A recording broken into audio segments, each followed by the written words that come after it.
couple of years ago, I made a video covering the essentials to get started as a reverse glass artist. So it covered some books that I'd recommend, and then mainly the sort of basic toolkit to get together. Anyone who's started and has subsequently carried on with it will probably have found out that there are so many other little things that contribute to a toolkit that aren't necessarily things that you'll find on those dedicated websites like Lim, Handover and places like that. So over the years, with my experience, I've got a sort of toolkit of really random bits and bobs, but they really help me. So that's what this video is going to be about. Just going to cover those little things, and hopefully there'll be a few diamonds in the rough and things that you haven't heard of before. So anyway, let's crack on with it. So we'll start with the boring stuff, which is sort of the health and safety stuff. Firstly, I'd strongly recommend getting some glass handling gloves, or they're sometimes called cut resistant gloves. They've got a sort of thick rubber sort of coating that means you can sort of pick up glass that's just got sort of clean cut rather than have the edges polished. And I've lost count of the amount of times that I've cut my hands handling glass, so there's certainly something that I'd strongly recommend from personal experience. Secondly, it's this thing, and this is a diamond sanding block for taking those rough edges off glass. So I buy my glass from a manufacturer and I buy it clean cut because it's cheapest. So a 6mm clean cut bit of glass is like, the edge of that is like a razor. And sometimes it's not a perfect right angle, there'll be a little shard sticking out, and yeah, it's just something you don't want to catch yourself on. So as soon as you've got that glass, if you get one of these and just rub this along the edges, then that glass will be absolutely fine to rub your sort of hands down the side of. So they're about, I can't remember, I think it was about 20 quid. You can buy them in different grits depending on what you want, but what's this, 200 grit, and that's fine. You know, I mean, it's not like it's going to be a sort of polished finish that you're going to see. So yeah, definitely recommend getting one of these. Next up is a tool that I might even use on every single piece of glass that I work on, and that is a plastic scraper. So you're always going to get things like kind of water spots or just bits of dirt, or it could be that you want to even just strip some paint off the back that you've applied. You certainly don't want to be using a Stanley blade for that, because you will end up scratching the glass. So these things are perfect. Basically, it's a sort of really fine plastic, not blade, you're not going to cut yourself on it, but it's hard enough to sort of scrape off bits off the glass. I think I bought this pack, it was, you get 2 of these and then 2 boxes of blades. I can't remember how much, but I'll have a look and I'll put it on the screen so you can see. Yeah, really brilliant bit of kit, love it. Next up is a bit of a weird one, and that is carbon paper. So this is a kind of thing that you used to use, well, I used to use back in school, where you put it in between sheets of paper, write on one and it imprints it on the other. So the reason this is handy is mainly for small pieces, but the traditional method of reverse painting, or sort of sign painting in general, you'd be using something called a pounce wheel. And I have done a video about this whole process, so I'll put a link up there. There's probably going to be a few things that I cover that you might have seen in other videos, but yeah, I just wanted to bring them all into one place. But anyway, what you would do is you draw out your design and then go around that design with these, and that makes tiny little holes in it. You then put that on the back of the glass, and this is a pounce pad. I'm not going to open that too much because it's full, and that's got a black chalk in it. You pat that over the surface where you've got your holes, and then when you remove your bit of paper, you'll see these tiny little dots of the design on the back of the glass. Hope that makes sense. This negates the need for that, because you can just have your design, put a bit of this carbon paper in between your design and the glass, draw it on, and there will be a perfect drawing of that. I tend to use this method since I've discovered it because it's easier, you know, it's quicker and it's easier. So it depends. If you're a traditionalist and really want to sort of go this route, all good, it's a brilliant method, but I tend not to do it anymore. So yeah, that's a cool thing as well. So this is a bit of a multifunctional one that I've sort of adapted over time. So in a previous video, I'd kind of shown a method of cleaning your brushes that's sort of nice and simple and keeps things in order, and that was with a wooden block with sort of holes drilled in it.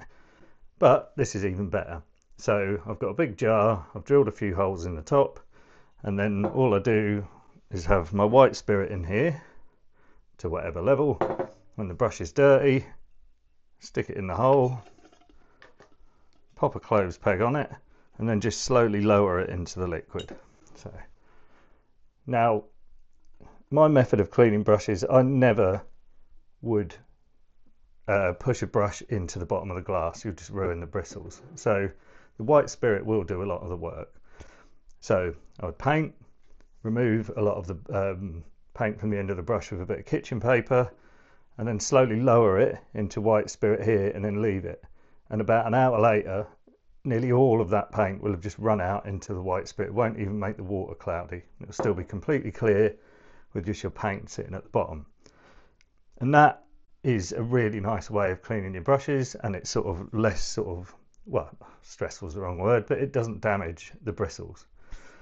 What you've also got is the fact that once you're done, if this was, say, you working on site rather than you working at home, you know, you could have your lid that hasn't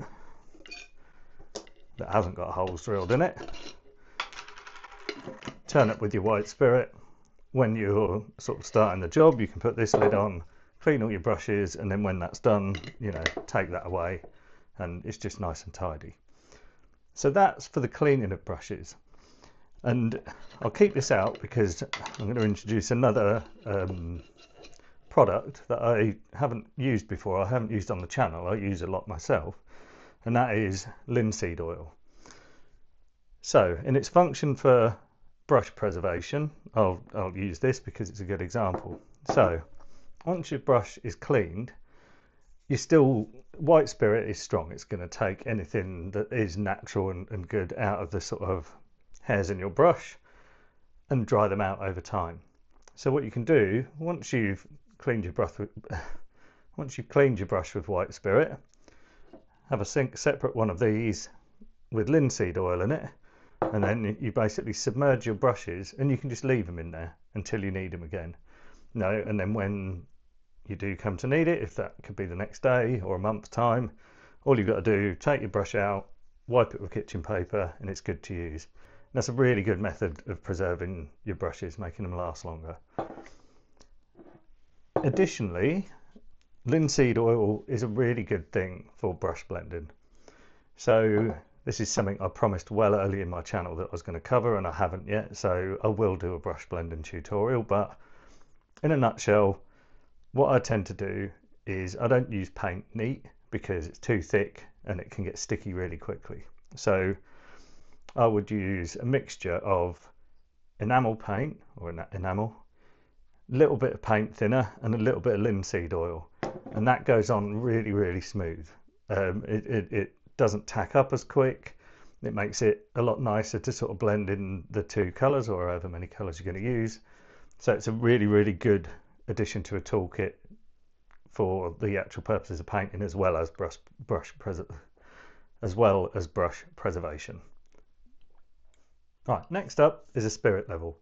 It's only a small one because really what I'm talking about here with all this stuff is toolkit stuff, not stuff you're going to have in the shed or the garage or something like that. So just a small spirit level, really for if you're going to be doing glue chipping, because you really do need that to be sort of perfectly level if you're going to be doing a big pour of the glue. Accompanying that are these things. Now, they commonly known as shims, but these are kind of things that pad out sort of double glazing. When the sort of glass goes in, you put these packers in there to make sure that the glass is level.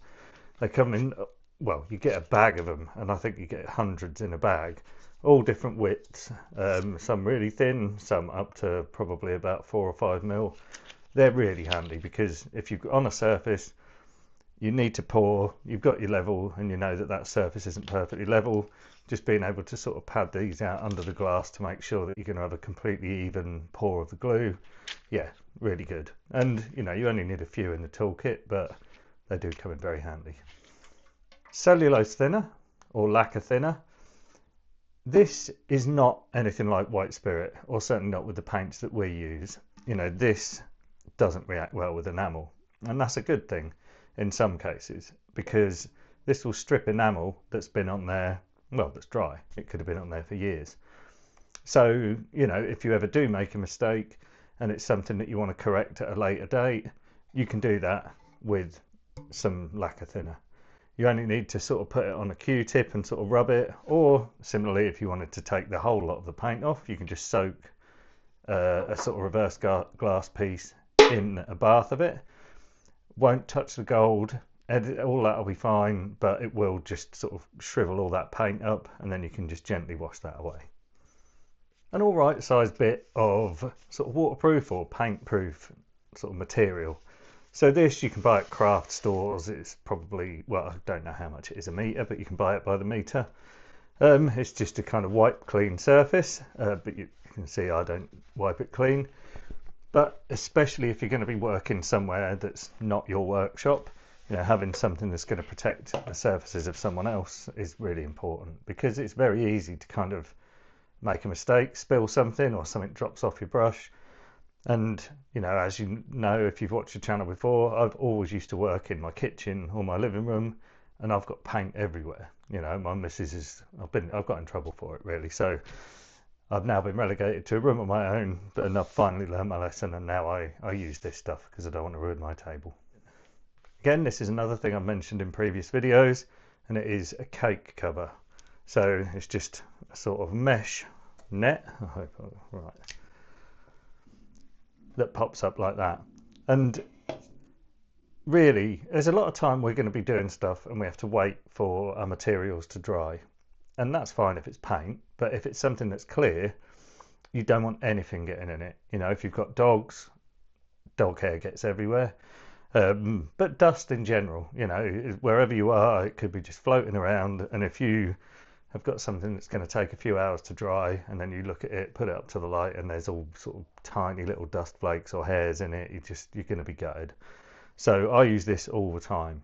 And you know, it's another thing that just packs down really easily. It's always in my toolkit no matter what, and yeah, I always use it, so highly recommended. Right, got a few miscellaneous items here that I thought I might just do all together. So firstly, just some disposable plastic cups. And you know, I know people aren't particularly enamoured with disposable plastics, but you don't have to dispose of them. You know, I certainly get plenty of uses out of these. So what I would use these for ordinarily is, well, putting paint in. So if you look at my videos, I don't necessarily practice what I preach, and I really should, because what you don't want to be doing is working out of your tin of paint, because as long as the longer that lid is off, the more air is getting to that paint, and the more sort of tacky it's going to become and thick, and you're going to have to use paint thinner next time you use it. Your best bet is to just have something that you can just put the amount of paint that you need into, so that you can close the tin. And that's what I use these for. So, and you know, they're cheap, you can just reuse them, and you know, they're light and small enough to just sort of put in a toolkit. And then I use these pipettes. So these, again, they're disposable, but they don't have to be. I rarely throw them out because they're reusable and easy to clean. So they come like this. You get a bag about 100 for about a tenner. I'll use them in this original form without modifying them for white spirit. So if you've got paint in one of your cups and you need to thin it down, white spirit is very difficult to kind of just splash in and get a small amount. So if you can just suck up, you know, one of these pipettes and then just add it ever so slightly, it really does help to kind of, you know, not overdo it with the white spirit. They're also really, really soft, so you can trim them, take that end off, make the sort of spout a bit bigger. Ideal for transferring paint from the tin as well. So that'll pick up the paint. You can do that a few times, add your white spirit, and yeah, that's what I use these for. They've been a part of my toolkit for years, and I just think they're really handy. I think everyone should use them. These little measurable or sort of cups with measurements on, again, I think you get them in a pack of either 50 or 100 or something, really cheap and really handy. I use these for Damar embossing, where you mix one-shot UV clear with a sort of clear gel, and you need to do that quite accurately.